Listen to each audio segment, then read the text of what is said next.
adúpẹ́ fún Ọlọ́run, adúpẹ́ ní ẹ̀kan sí àwa parí ọpá pẹ̀lú gbólóhùn alhamdulillahi rabbil alamin. Àkọlé ọ̀rọ̀ wa lénìí, gẹ́gẹ́ bá a sì mọ̀ pé lóòrèkóòrè ní tó bá ń ṣẹlẹ̀ lórí ilẹ̀ ayé, àìfẹ́ kórè kọjá láì dá sí, láì sọ sí. Òní tí ń ṣe ọdí 29 November, ó ṣe déédéé al-yawmul alami litadamun ma'ashab al-Filastini. Gẹ́gẹ́ bá a sì mọ̀ pé United Nations UN tí wọ́n dálẹ̀ ní 1945, ó ní àwọn ọjọ́ kan tó yà sọ́tọ̀ tá ń pè ní International Days, tó fi sọrí àwọn nǹkan kọ̀ọ̀kan gẹ́gẹ́ bí àwa mùsùlùmí, gẹ́gẹ́ bí àwa àfẹ́sìn. Ànábì wa Muhammad sallallahu alaihi wasallam, nǹkan kan ò ní ṣẹlẹ̀ lásìkò rẹ̀, orí ni, ọgbọ́n ni, ọtásílétí ni, wọ́n wá gbé bá ní àfi kí Ànábì ní ọ̀rọ̀ lé lórí, àfi kí Ànábì kọ́ àwọn ẹlẹ́kọ̀ọ́ lé lórí. Níjọ́ kan Abu Dharr Ghifari radiyallahu ta'ala anhu, ó ń ròyìn ẹ̀kọ́ tán àkọlọ́dọ̀ Ànábì, ó ní gbogbo nǹkan ni Ànábì kọ́ àwọn.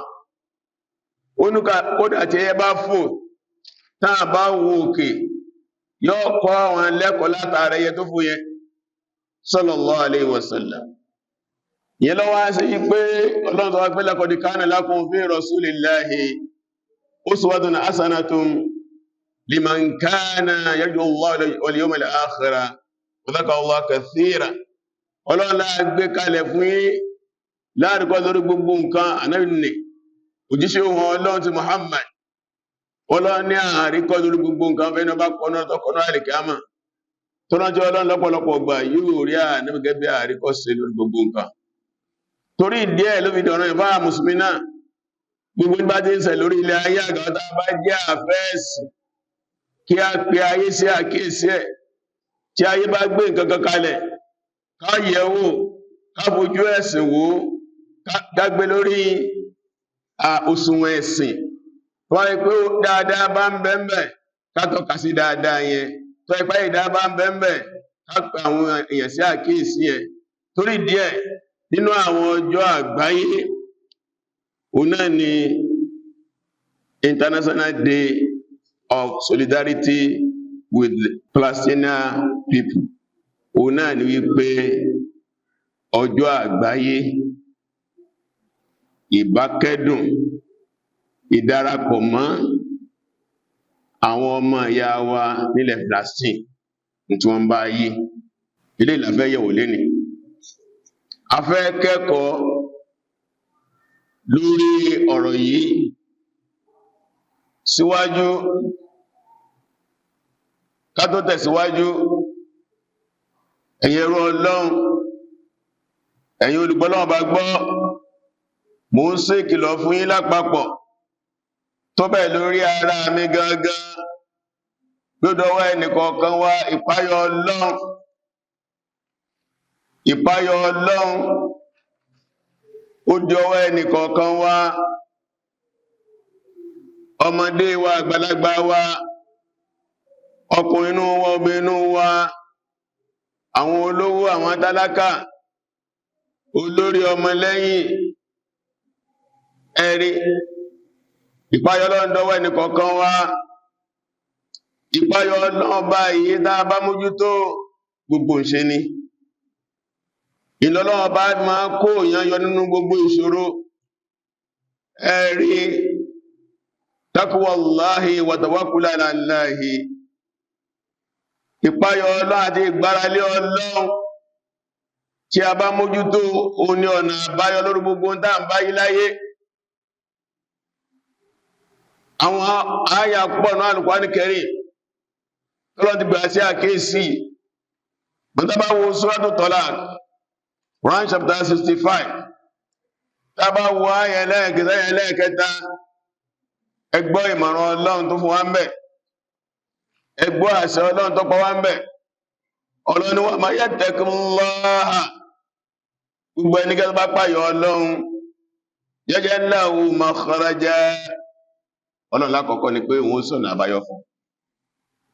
Lọ́dọ̀ àwọn àfá elédè mọ́m̀bẹ̀ òmùmíyà ni ẹnikẹ́ni, ìbá àsọmọdé, ìbá àsàgbàlagbà, ìbá àsọkùnrin, ìbá àsọbìnrin, ìbá àsọlówó, ìbá àsìtálákà, ìbá àsọlórí, ìbá àsọmọlẹ́yìn, ìbá àsọnímọ̀, ìbá ìjálá ìmọ̀kan, ìbá àjẹyọkàn bá pọ̀, ẹnikẹ́ni bá páyọ̀ Ọlọ́run yaj'al lahu makhraja, wà lábàdé òun Ọlọ́run bó sọ̀nà àbáyọ fún.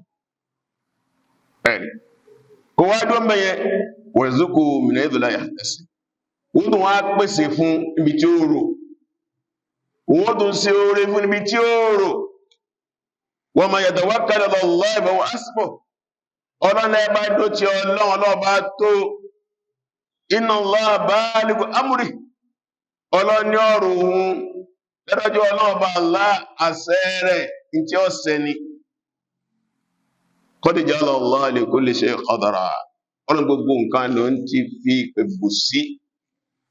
Ìṣẹ̀lẹ̀ kọ̀ọ̀kan nígbò ní ó ṣẹlẹ̀, bóun ló ṣe ṣẹlẹ̀, bóun ló ṣe tó, gbogbo ẹ̀ ló lébùbù.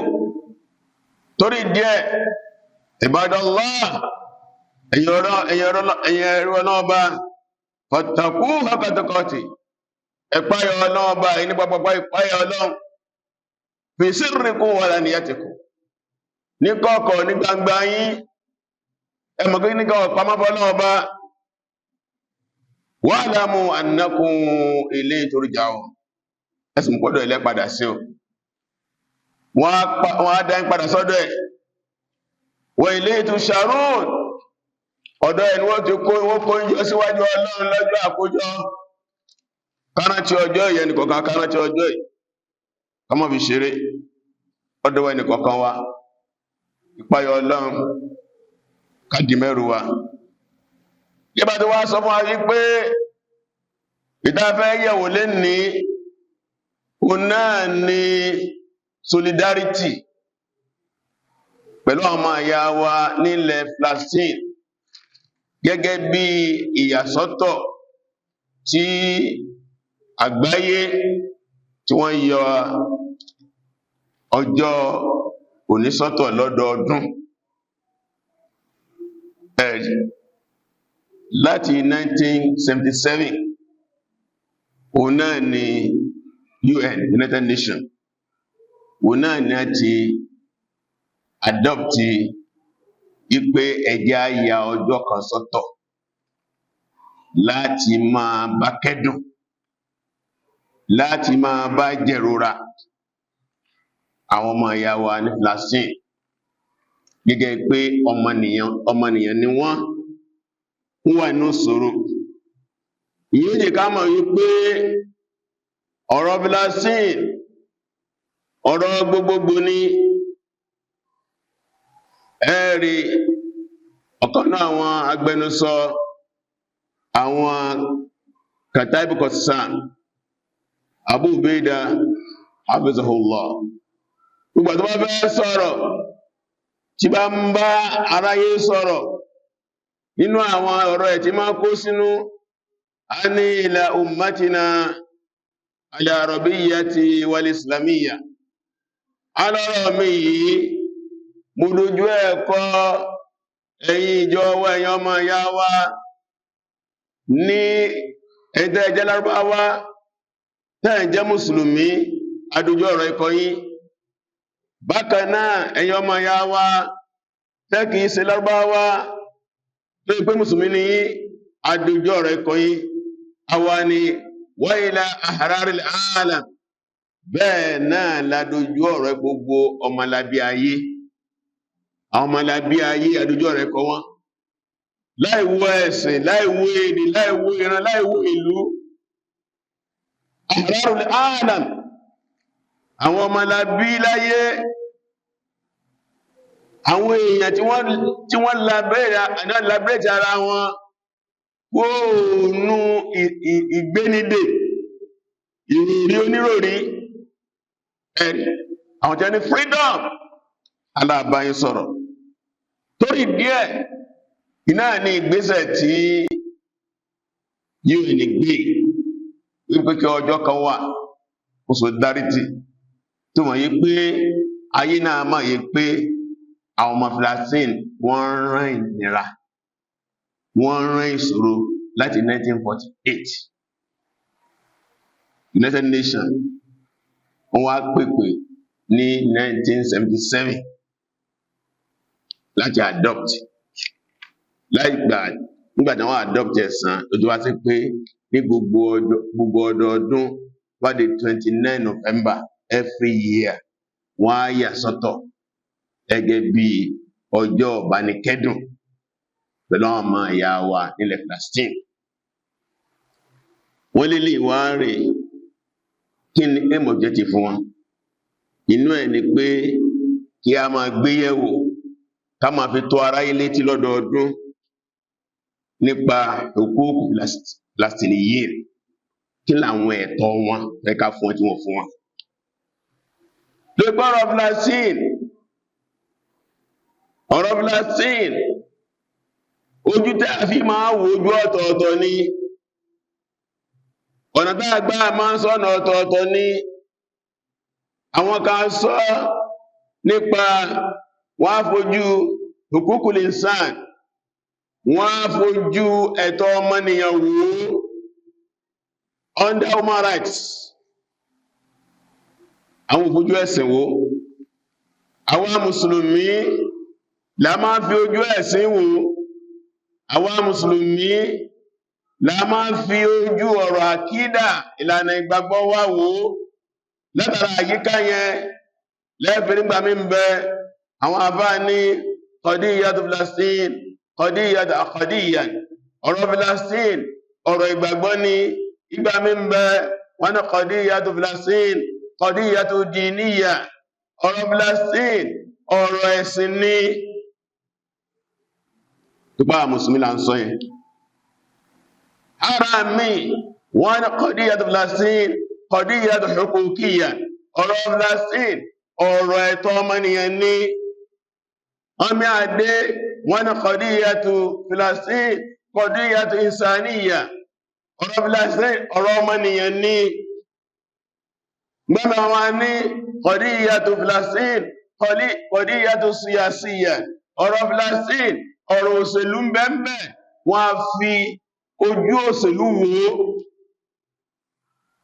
gbọ́nà ní qadiyyatu Palestine qadiyyatu qanuniyya ọ̀rọ̀ Palestine ọ̀rọ̀ òfin ni wọ́n á fi ojú òfin wò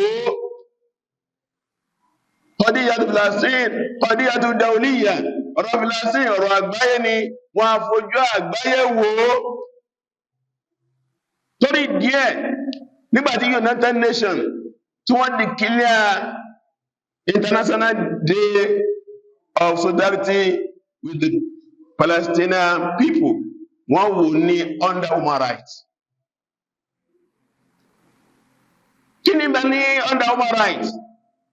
Nínú ẹ̀ ní hakul hayat gbogbo kálukú lọ́mọnìyàn láyé láìwò ẹ̀sìn láìwò èdè láìwò àwọ̀ ló ní àǹfààní ló níwọ̀ kó live ẹ̀tọ́ kó sẹ̀mí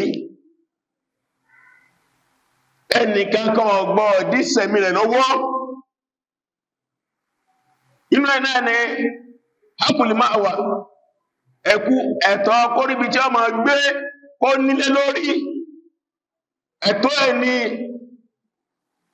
inú ẹ̀ náà ni hakul huriyya ẹ̀tọ́ ó free kó ní freedom kó ní freedom kẹ́nìkan máa yẹn jẹ́ ṣùgbọ́n lè ní gbogbo ilé inú sí ọmọ Palestine lẹ́yìn 1948 òun náà ni àwọn Zionist àwọn adáyẹ̀pé ní Israel náà pé ní Yahudi láti jẹ gàbá lórí tí wọ́n fi àjẹ wọn ní gbogbo ìgbà tí wọ́n hàn ẹ̀tọ́ wọn fún wọn. Gbogbo tọ́mọnìyàn máa ń lò láyé dàbí sáyé rẹ̀ wọ́n dínlẹ̀ fún wọn. Oúnjẹ kò sí, omi kò sí, kágbàwòsàn kò sí, ẹ̀kọ́ kíkọ́ kò sí, ìnira ní gbogbo ẹ̀. Mọ̀nà ọ̀hún gbogbo àwọn nǹkan wọn iná kọjú wọn, gbogbo nǹkan iná sọ dé wọ̀ fún wọn, àwọn alágbàálẹ̀ ayé ẹ̀rì wọ́n torí díẹ̀. Wọ́n wá ní bákan náà ara tí a torí ẹ̀yẹ ọ̀tọ̀ ẹ̀sọ́tọ̀ òun náà ni tashjidu al-a'da' ala muwasalati taqdima outside dan. Òun náà ni pé gbogbo mẹ́mbà tó rẹ́gísítà under United Nations, gbogbo orílẹ̀-èdè tó jẹ́ mẹ́mbà United Nations kí wọ́n lè continue láti máa fi àwọn ìrànlọ́wọ́ ọmọnìyàn ránṣẹ́ sí wọn ní Palestine. Tàbá sí ní ìjẹta mẹ́mbà ti bẹnu United Nations wọn àdínú 193. Nàìjíríà náà jẹ́ kan bẹ̀. Nàìjíríà náà jẹ́ kan bẹ̀. Ǹjẹ́ àwọn mẹ́mbà yìí fèrè lọ́wọ́ ránṣẹ́ sí wọn? Ẹ̀rì wọ́n bá kanáà wọ̀tàkíyàtàlẹ̀ ìlàmíyàn lẹ́yìn náà wọ́n fẹ́ kó tẹ́ yí pé inú tàà fẹ́ nírú ọjọ́ òní o náà ni pé gbogbo ẹmbá jẹ́ mẹ́mbà under United Nations tó wà rẹ́gísítà ń bẹ̀ kó yẹ pé gbogbo mídíà àwọn tí a fẹ́ fi sọ̀rọ̀ lẹ́ni yìí rẹ̀ ìtí máwòrán ni a sọ̀rọ̀ wọn bèsì ni pépà ni wọn àfẹ́ kọ́ lọ́rọ̀ míì tí wọ́n sọ lẹ́ni ju ọ̀rọ̀ pàṣẹ lọ síbẹ̀ lórí ká máa lọ lúmí náà fi Nàìjíríà. Síbẹ̀ lórí tí bá gbọ́rọ̀ àwọn tá ń sọ ní ṣẹ̀ṣẹ̀ gbọ́. Àfáà mélòó ní ó sọ̀rọ̀ kílásì lẹ́ni lórí mímbà? Ọjọ́ tó gọ́ ìbà ọ̀rọ̀ tó tí ó sì láàrin wa máa ní. Ẹ̀rì wọ́n bá kan náà nínú ẹ̀ náà ni miqamati fa'iliyat idda da'iman li hadhihi al-qadiyya tí wọ́n ṣe ọ̀pọ̀lọpọ̀ activities ọ̀pọ̀lọpọ̀ àwọn nǹkan tí ó máa rú nínú ìlú lóríṣiríṣi tí ó mọ̀ pé ọjọ́ òní yìí ọjọ́ tí a ń ṣe solidarity pẹ̀lú àwọn Palestine ni. Ìyẹn ni aim objective United Nations. Ṣùgbọ́n lè ní gbogbo dáa sọ ìpátá fi wáraka hebrew fi wáraka yìí ń ké lórí tákàdá. Ó dàbí òwe Yorùbá wọ́n ní ẹ̀sìn inú ìwé tí ó lè ta, kìnnì inú ìwé tí ó lè sọsẹ́, kíkọ lásán lọ́wọ́ ń bẹ̀ ní tí a ń fẹ́ lọ́dọ̀ wa nìyẹn. Torí díẹ̀ ní àwọn harakatu islamiyya Hamas nínú àtẹ̀jáde wọn tí wọ́n tẹ̀ ránṣẹ́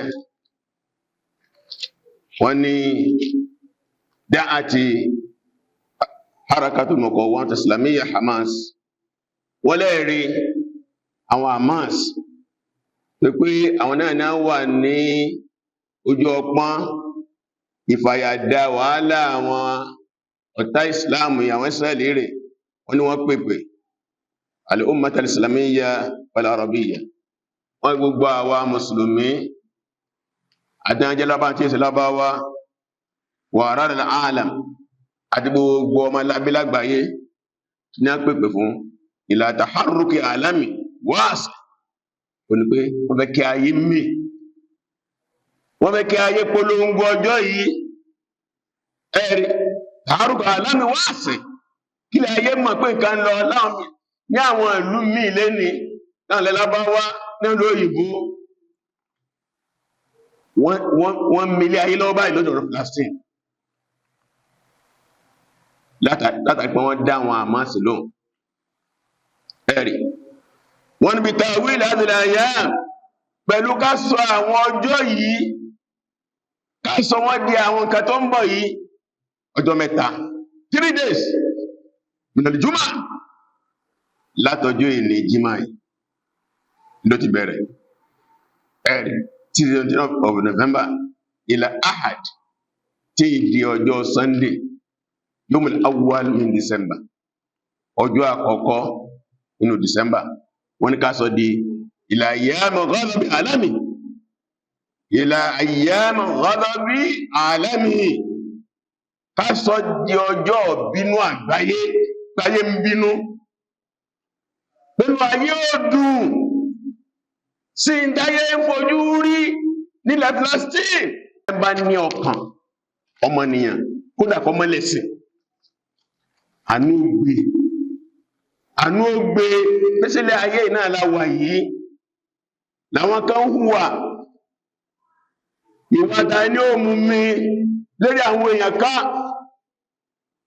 táàsì wọ́n pàá àká ń bẹ alágbára ẹkẹ́ ní ká ń bẹ yánpẹ̀ ní United Nations à ń sọ̀rọ̀ ẹ̀ nísìn Security Council tí wọ́n ní àwọn wà fún salamul alami àlàáfíà ayé world peace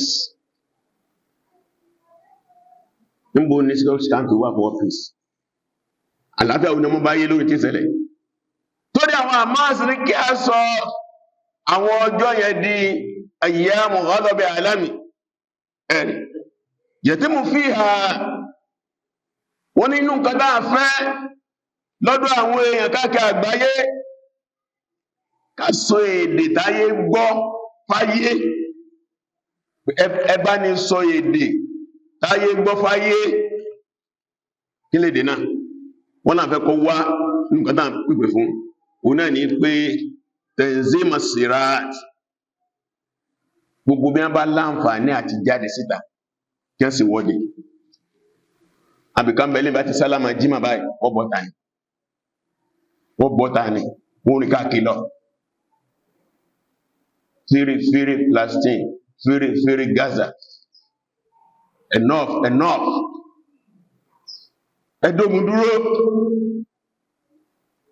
inú kàtà fẹ́ lọ́dọ̀ ayé nìyẹn wọ́n má kanáà wà fàálìyà tàdọ̀mùníyà bẹ́ẹ̀ náà náà fẹ́ kí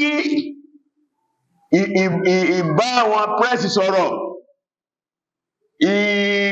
ìkójọ síbì kan gbogbo dákàtà bá sàfilé ràn àwọn lọ́wọ́ àwọn fẹ́ fi káàbátàlẹ̀ àwọn àṣì ní gbogbo àwọn capitals nínú ìlú àwọn mùsùlùmí àti ìdílé ìsọ mùsùlùmí capitals ẹ̀rí wal-mudun kubra àti gbogbo àwọn ìlú ńláńlá and big cities ìtẹ̀ndìrì bìlòdì wà náà Gaza láti pariwo pàfẹ́ láti condemn wàhálà ìnira ìbàjẹ́ tó ń ṣẹlẹ̀ sáà mùsùlùmí lẹ Gaza láti fi hàn pé ẹ̀dáwọ̀ ọ̀tá dúró ẹ̀dáwọ̀ ogun dúró wal-mutalaba bi waqfi fawri li jara'imi al-isra'iliyya al-ibadiyya láti pariwo fáyé ó tó gẹ́ àwọn ìwà ọ̀daràn tí àwọn Israeli ń hù ó tó gẹ́ enough wọ́n nù tán fẹ́ lọ́dọ̀ aráyé nìyẹn lọ́dọ̀ aráyé nìyẹn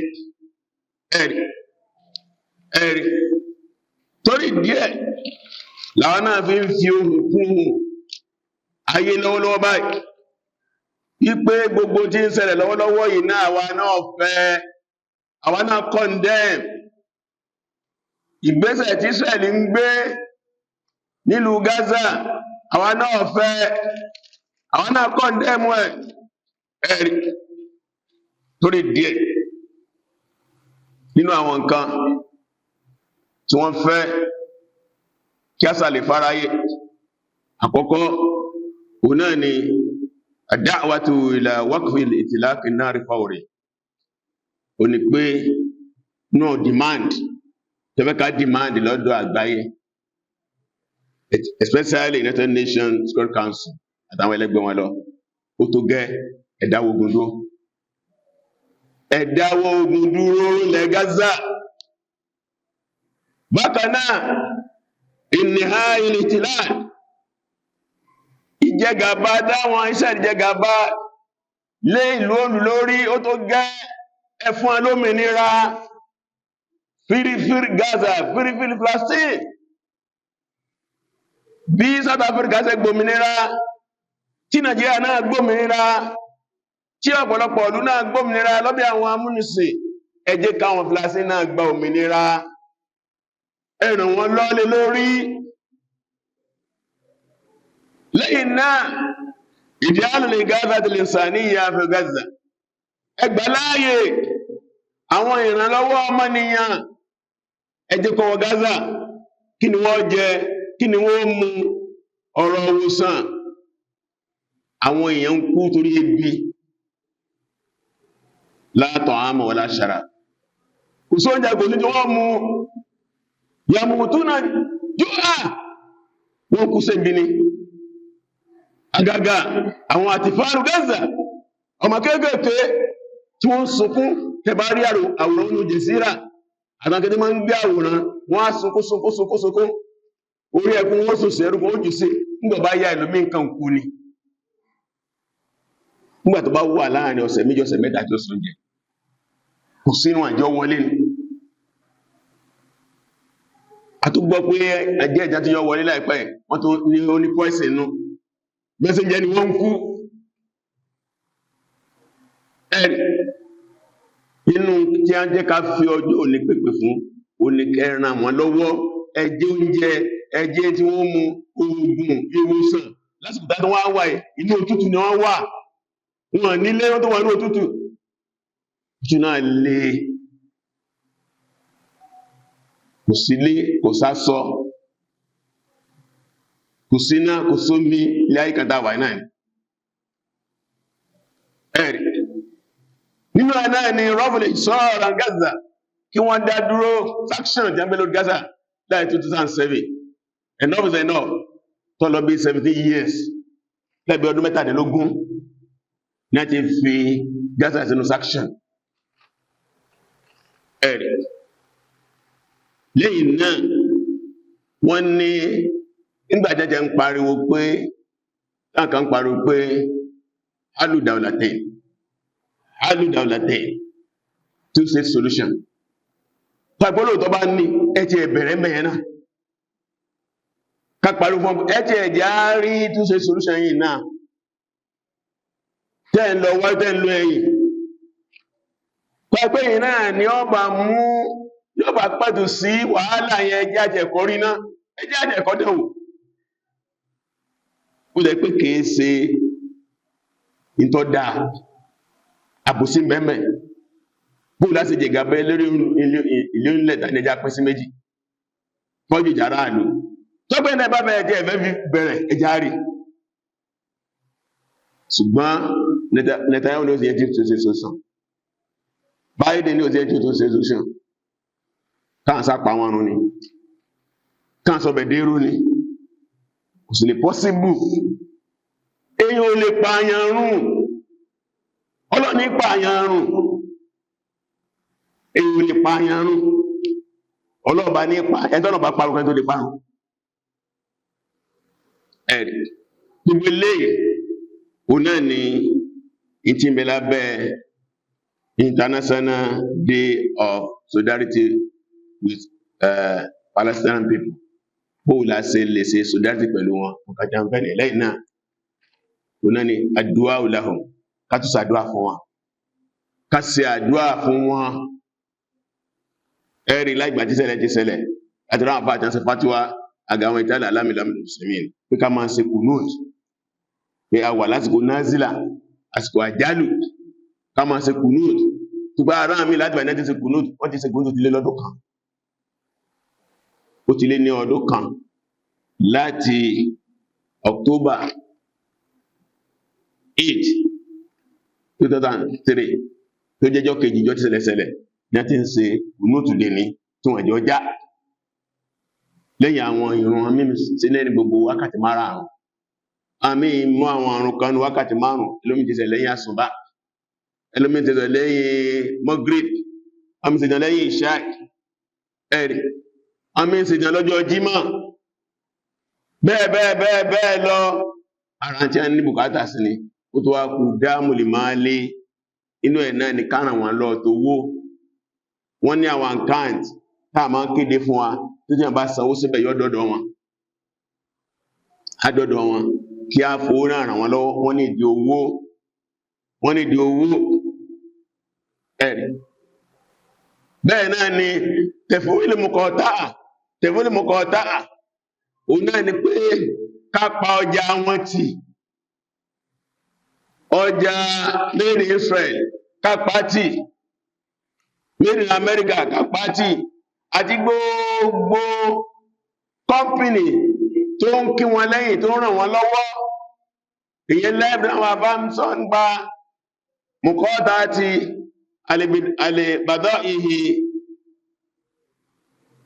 àwọn ọjà tó wá látọ̀dọ̀ àwọn ọ̀tá wọn yìí ká pàtì, ká dẹ́yẹ sí, boycott, ká má fi ṣeré. Pẹ́pẹ́ ìta jẹ ni ká mọ́ra má, pẹ́pẹ́ ìta mú ni ká mọ́ra má, ìta àwọ̀ ni ìta àwọ̀ ni ìta àlò ni. Kódà tẹ máa wà á kọ̀mpútà kan bẹ́ kò dájú mùsùlùmí rà á. Kódà tẹ máa tọ̀ níbo ti ṣe pẹ́pẹ́ àwọn ìlú tí wọ́n fi yà jẹ ọmọ yàn fìlásí ni lọ́kọ̀ tí ohun àpawọ́tì àrójúṣe wa ni. Ní ń pè ní síláàkù ti sọ́ọ́dé economy weapon. Ó lè lára wọn gan iṣẹ́ náà gbé dìde àti ọmọ àgẹ́sì mọ̀kọ́tà àti ọmọ àgẹ́sì boycott. Wọ́n náà gbé tó pọ́ ọwọ́ afẹ́ tí wọ́n gan láìka sọ́nà wọn. Kí ni ọ̀rọ̀ wọn? Bàbá ṣe pariwo ẹ̀ tó ló ṣe ràn wọ́n nífẹ̀ẹ́ jẹ́ lára tánà gbé dìde. Àwọn tí wọ́n máa takú mọ̀kọ́tà ẹ̀rì torí díẹ̀ a fi àsìkò ìbẹ́ lọ́wọ́ bá fún ọmọ ìyá wa náà. Ọlọ́ba ni ràn wọ́n lọ́wọ́, ọlọ́ba ni dúró tì wọ́n, ọlọ́ba ni kọ́ yọnu wàhálà tí wọ́n kó sí.